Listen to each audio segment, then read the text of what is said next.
Welcome to the Deep Dive. Today's mission is, well, I think it's our most ambitious yet. I'd agree with that. We've got a stack of sources that are all over the map. We're jumping from these super specific personal manifestation secrets. Right. And celebrity social critiques. All the way over to high-stakes trade algorithms and, the future of digital government. It looks like total chaos on the surface. But when we really dug in, this incredible unifying theme it popped out. And what was that? That whether you're just one person chasing a massive dream or you're a government trying to manage millions of transactions, everyone is searching for the ultimate strategy. A shortcut, a formula, something to define success, measure value, and just navigate this extreme unpredictability we all live in. And that's really the core of this deep dive. We're going to synthesize how people and these huge complex systems use rigid strategies and sometimes, just sheer audacity to try and get some control. Exactly. We've got everything from next-gen computer tomography for cargo security to a surprisingly non-woo-woo formula for achieving your biggest goals. Okay, so let's unpack that personal formula first. One of our sources literally calls it a strategy masterclass.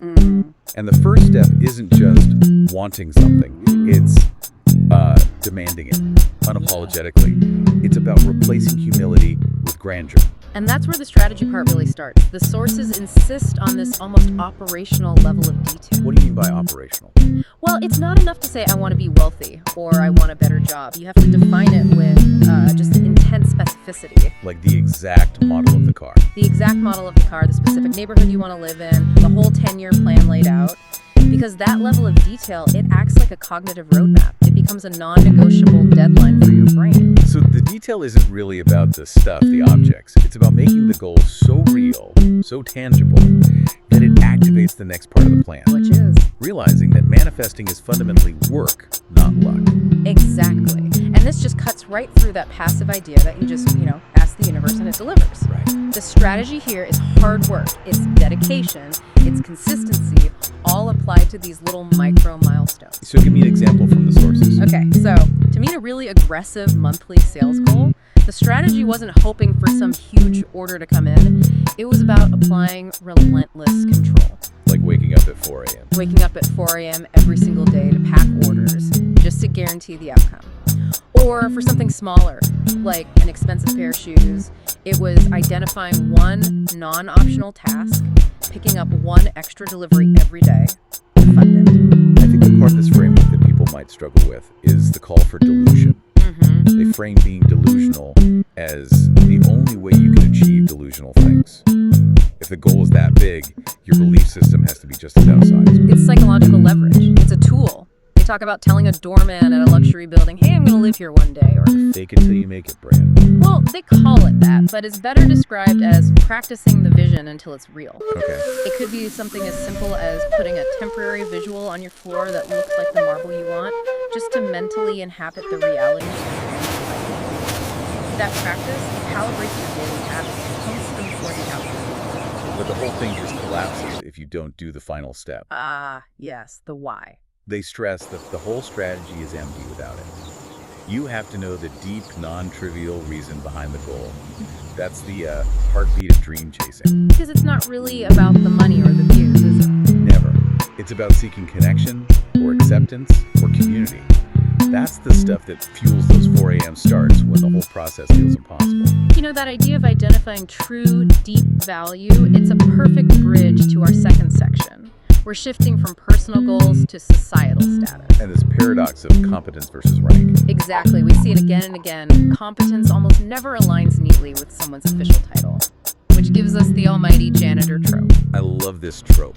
It's so true. It's the symbolic power of the low-status worker who actually holds all the institutional knowledge. They see the system from the ground up. They know all the flaws, all the weird dependencies, while the management is, isolated in a conference room looking at a spreadsheet. And that pattern of hidden expertise, it shows up everywhere. In the sources, we saw it in sci-fi. Oh, the chief of non-essential systems. Right. He ends up curing a planet-wide plague because he was the only one who understood the basic infrastructure. Or in military strategy, like Wedge Antilles in Star Wars. A classic. He kept turning down promotions to general. And not because he wasn't competent enough, he just didn't want a desk job. He wanted to stay in the fight to remain effective and tactical. So it's a deliberate choice. A tactical choice to stay effective by avoiding all that administrative friction that comes with a big title. They value expertise over status, but our digital age has just completely flipped that idea on its head. Absolutely. The whole hierarchy has shifted. Now it's built on visibility, on influence, and that's often completely disconnected from actual skill. And this has huge psychological consequences for you, for anyone listening. This pressure to present a perfect filtered life has led to things like Snapchat dysmorphia. Where people are actually getting surgery to look more like their AI-enhanced selfies. Yes, and then they're disappointed because those images set a totally unrealistic standard.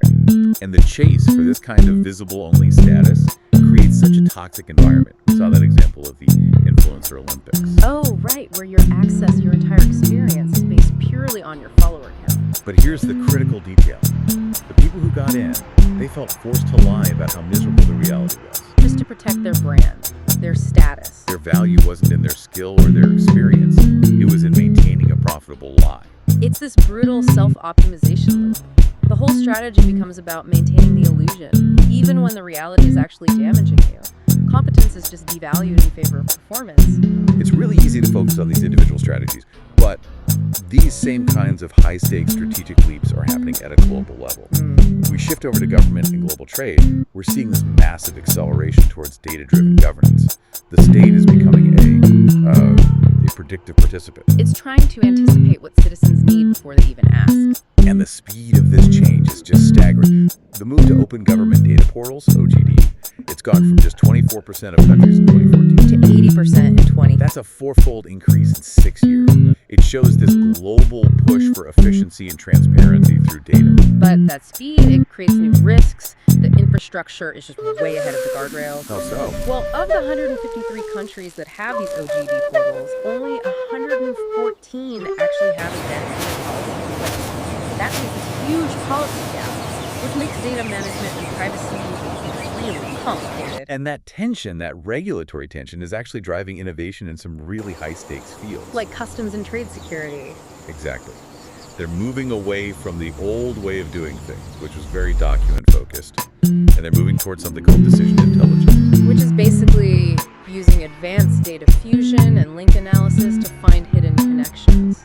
It's like finding the data-driven version of that almighty janitor who knows where all the system's flaws are. So the whole focus shifts. You're not just checking the object anymore, you're analyzing the aggregation and intent. You're not just looking for illegal goods, you're looking for patterns. Patterns of seemingly harmless components that, when put together, signal fraud. The classic example is illicit cigarettes. Right. The tobacco, the paper, the filters, they're all legal items individually. But when you see their combined volume and their shipping route, you can see the fraudulent intent. And to fight that kind of sophisticated fraud, you need incredible precision.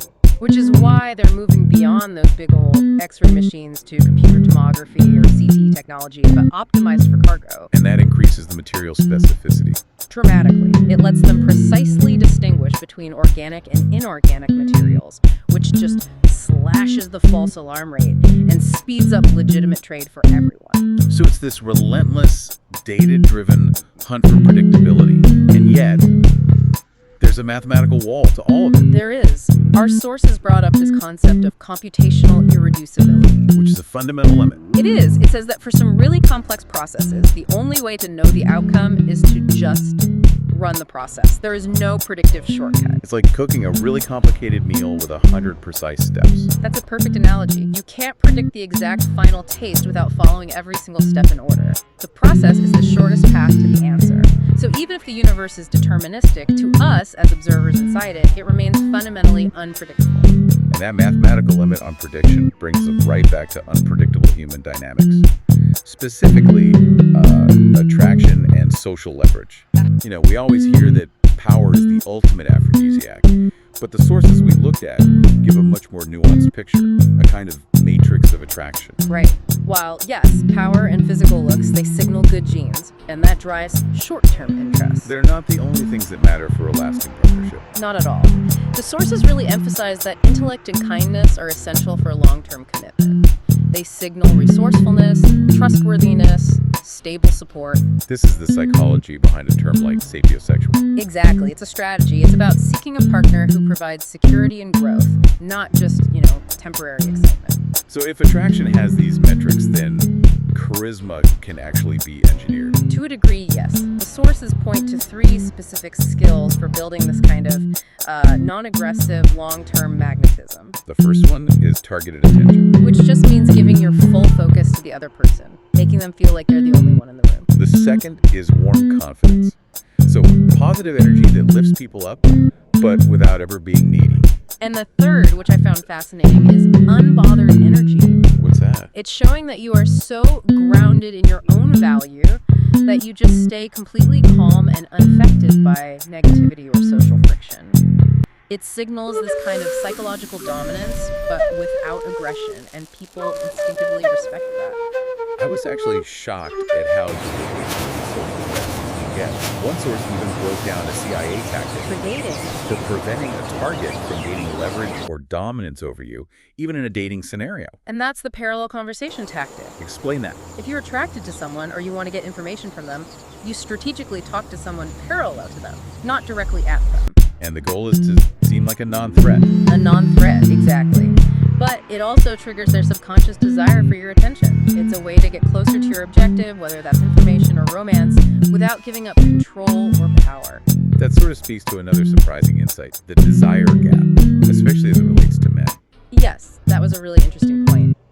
The source argues that most men very rarely feel that sense of spontaneous, non-transactional desire. They're wanted for a specific contribution. Right, for their financial power or their body, their utility, but not just for who they are as a person. And they make the powerful point that men need to feel genuinely desired for the fullest expression of their sexuality and their humanity. It really pushes for a more sophisticated way of looking at male emotional needs, getting past the assumption that their drives are just simple or purely biological. Okay, let's try to unpack this entire really complex deep dive. What stands out to me is this synthesis, that success, whether it's a personal goal or a global system, it requires specific relentless action. You need the CT scanning precision to analyze cargo, and you need the psychological priming to believe in the unbelievable, but then you have to back it with that 4 a.m. work ethic. It proves that strategy is just a foundational human thing. We have this deep, deep need for control and clarity, whether you're using classic tools like a SWOT analysis or these modern vision boards. We're all just trying to impose some kind of order on a fundamentally chaotic world. But then we crash right into that hard mathematical wall. Yeah. Computational irreducibility. Right. So, if the complex process of your life literally cannot be predicted without just living it, how does that knowledge change the way you apply that bold, relentless action? Well, if the future is fundamentally unpredictable, even if it is deterministic, then certainty can't be your strategy. So what is? The greatest strategy is simply the willingness to play the game repeatedly, to just execute those specific demanding steps over and over. So we're left with this provocative thought, really. Yeah. You can't wait for a predictive shortcut that mathematically might not even exist. So the question for you, for the listener, is this. What calculated risk have you been holding back on because you're waiting for some guarantee of success? You have to play to win.